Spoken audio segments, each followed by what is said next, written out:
Hello friends, welcome to my channel. ఓ cinema success అయినప్పుడు దాని క్రెడిట్ అందరికీ దక్కాలంటారు, కానీ హీరో డైరెక్టర్లకు మాత్రమే ఆ క్రెడిట్ ఎక్కువగా వెళ్తుంది. ఒకవేళ సినిమా ఫ్లాప్ అయితే మిగిలిన అంశాలను చర్చలోకి వస్తాయి. ఏదేమైనప్పటికీ ఒక క్వాలిటీ ప్రోడక్ట్ బయటికి రావాలంటే అది అందరి సహకారంతోనే జరుగుతుంది. అది లోపిస్తే సినిమా ఫలితం తేడా కొట్టేస్తుంది. అందుకు కొన్ని సినిమాల్ని ఎగ్జాంపుల్గా చెప్పుకోవచ్చు. అవేంటో చూసేద్దాం.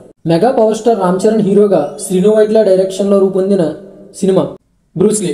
ఇది 2015లో రిలీజ్ అయి డిజాస్టర్గా మిగిలింది. ఈ సినిమా షూటింగ్ టైంలో దర్శకుడు శ్రీను వైట్ల, రైటర్స్ కోనా వెంకట్, గోపీమోహన్ మధ్య మనస్పర్ధలు ఏర్పడ్డాయి. సినిమా రిలీజ్ అయ్యాక కూడా వీరు ఒకరిపై ఒకరు మాటల యుద్ధానికి దిగడం కూడా జరిగింది. నెక్స్ట్, బ్రహ్మోత్సవం. మహేష్ బాబు హీరోగా శ్రీకాంత్ అడ్డాల దర్శకత్వంలో రూపొందిన ఈ సినిమా 2016లో రిలీజ్ అయి పెద్ద డిజాస్టర్గా మిగిలిపోయింది. ప్రాపర్ స్క్రిప్ట్ లేకుండా ఈ మూవీ తీయడంతో ఇది అతిపెద్ద డిజాస్టర్గా మిగిలిపోయింది. నెక్స్ట్, ఎన్టీఆర్ కథానాయకుడు, ఎన్టీఆర్ మహానాయకుడు. ఎన్టీఆర్ బయోపిక్ ని ముందుగా తేజ దర్శకత్వంలో మొదలుపెట్టారు, కానీ బాలయ్య తేజ మధ్య కనెక్టివిటీ కుదరలేదు. అందువల్ల తేజను తప్పించి క్రిష్తో ఈ ప్రాజెక్టు ముందుకు తీసుకువెళ్లారు బాలయ్య. సరైన కాన్ఫ్లిక్ట్ ఎలిమెంట్స్ లేకపోవడం వల్ల ఈ ప్రాజెక్ట్ 2 పార్ట్లు కూడా డిజాస్టర్లుగా మిగిలిపోయాయి. యాంగ్రీ స్టార్ రాజశేఖర్ హీరోగా ప్రశాంత్ వర్మ దర్శకత్వంలో కల్కి అనే సినిమా రూపొందింది. 2019లో విడుదలైన ఈ సినిమా డిజాస్టర్ గా మిగిలిపోయింది. ఈ సినిమా షూటింగ్ టైంలో రాజశేఖర్ కి దర్శకుడు ప్రశాంత్ వర్మకి మధ్య ఏదో ఒక మాట తేడా రావడం, సరైన విధంగా షూటింగ్ జరగకపోవడం, బడ్జెట్ పెరిగిపోయి నిర్మాత ఇబ్బంది పడడం జరిగింది. ఫైనల్ గా సినిమా అవుట్పుట్ కూడా ఆశించిన విధంగా అయితే రాలేదు. ఆచార్య. మెగాస్టార్ చిరంజీవి హీరోగా కొరటాల శివ దర్శకత్వంలో ఆచార్య సినిమా రూపొందింది. 2022లో విడుదలైన ఈ సినిమా బిగ్గెస్ట్ డిజాస్టర్ గా మిగిలిపోయింది. ఈ సినిమా కథ విషయంలో జరిగిన వివాదం అందరికీ తెలిసిందే.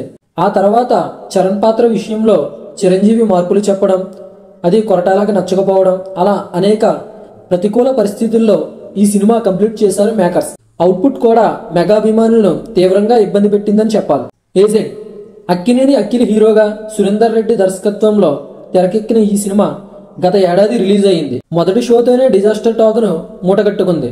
బౌండ్ స్క్రిప్ట్ లేకుండా షూటింగ్ కి వెళ్లాం అంటూ నిర్మాత అనిల్ సుంకర పరోక్షంగా ఓ లెటర్ రిలీజ్ చేయడం సంచలనం సృష్టించింది. షూటింగ్ లో కూడా హీరో డైరెక్టర్ల మధ్య కమ్యూనికేషన్ కుదరకపోవడంతో సినిమా కంప్లీట్ చేసినట్టు వార్తలు వినిపించాయి. అవుట్పుట్ చూశాక అది నిజమే అని ఒప్పుకోక తప్పలేదు. Extraordinary man.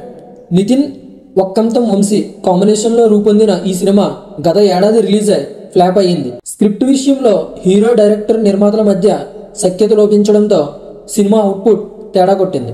Devil. Kalyan Ram హీరోగా తెరకెక్కిన ఈ సినిమా ముందుగా నవీన్ మేడారం డైరెక్ట్ గా ఎంపికయ్యారు, కానీ చివర్లో అతని పేరు తీసేసి డైరెక్టర్ గా అభిషేక్ నామా పేరు వేసుకోవడం పెద్ద చర్చనీయాంశం అయ్యింది. సినిమా కూడా అంతగా ఆడలేదు. గుంటూరు కారం. త్రివిక్రమ్ ఈ సినిమాకి ముందుగా అనుకున్న స్క్రిప్ట్ ఒకటి, తర్వాత మార్చిన స్క్రిప్ట్ ఒకటి, ఫైనల్ గా బయటకు వచ్చిన స్క్రిప్ట్ ఇంకోటి. పూజా హెగ్డే హీరోయిన్ గా అనుకున్నారు మొదట్లో, ఆమెను తప్పించి శ్రీలీలను మెయిన్ హీరోయిన్ చేశారు. ఇలా చాలా క్రియేటివ్ డిఫరెన్స్ నడుమ తెరకెక్కిన ఈ సినిమా కూడా ఆశించిన సక్సెస్ అందుకోలేదు. భారతీయుడు 2. బ్లాక్ బస్టర్ భారతీయుడికి సీక్వెల్ గా రూపొందించిన భారతీయుడు 2 ఇటీవల ప్రేక్షకుల ముందుకు వచ్చింది. ఈ సినిమా షూటింగ్ టైంలో ప్రమాదం చోటు చేసుకోవడం, ఆ తర్వాత బడ్జెట్ పెరిగిపోయిందంటూ శంకర్ పై నిర్మాతలు ఫైర్ అవడం, ఈ గొడవలతో శంకర్ బయటకు వచ్చేసి గేమ్ చేంజర్ మొదలు పెడితే లైకా వారు శంకర్ పై కేసు వేయడం, ఇలాంటి వివాదాలు ఎన్నో చోటు చేసుకున్నాయి. వాటి నడుమ తెరకెక్కిన ఈ సినిమా పెద్ద డిజాస్టర్ గా మిగిలిపోయింది. పార్ట్ 3 కూడా ఉంటుందని అన్నారు, కానీ అది రిలీజ్ అయ్యే వరకు అనుమానమే. చూసారుగా, ఎన్నో వివాదాల నడుమ తెరకెక్కి డిజాస్టర్ గా మిగిలిపోయిన కొన్ని సినిమాలు. సో ఇలాంటి మరిన్ని అప్డేట్స్ కోసం మన ఛానల్ని తప్పకుండా ఫాలో అవుతూ ఉండండి.